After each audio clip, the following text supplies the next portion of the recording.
Hello, Ma'am Giselle. My name is Junior Cedric Provido from BSN 122, and my video citation is all about the three essential topics that allows our body to function properly.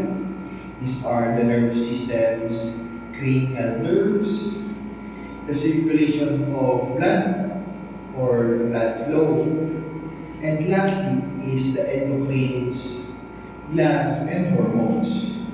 The first thing that we're going to talk about, the nervous system, is the nervous system's cranial nerves. In the cranial, there are 12 cranial nerves. First is the olfactory nerve.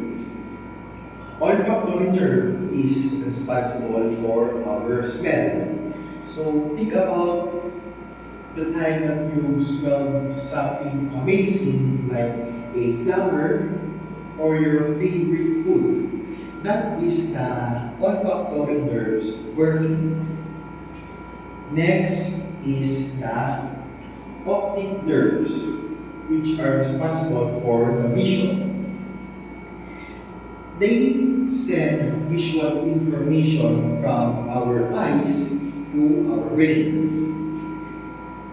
Next is the oculomotor, trochlear, and abducens. These three nerves work together for our eye movement. Next is the trigeminal, which are responsible for the sensation in our face and motor movements like chewing. Next is the facial nerves. As in the name facial, it is responsible for the facial expressions like sadness, happiness, scared, and so on.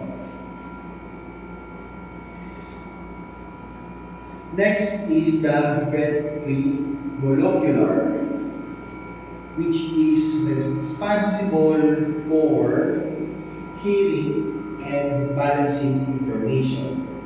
This balancing information is from what we hear around of us. That's the balancing information.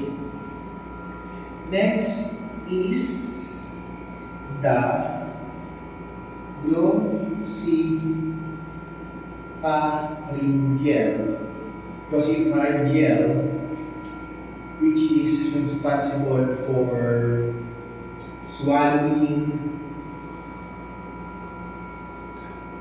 salivation, and taste to the posterior side of our tongue.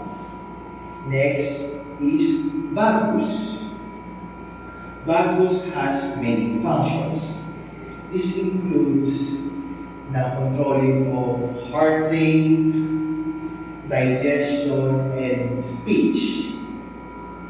Next is the accessory nerves.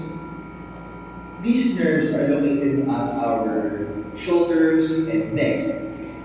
This is the reason why we can shrug our shoulders and rotate our head.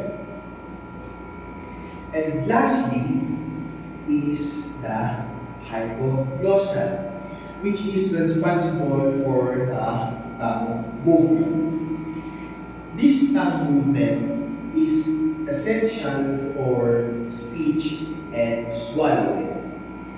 And those are the 12 cranial nerves of the nervous system. Next up is the circulation or the process of blood flow in our body.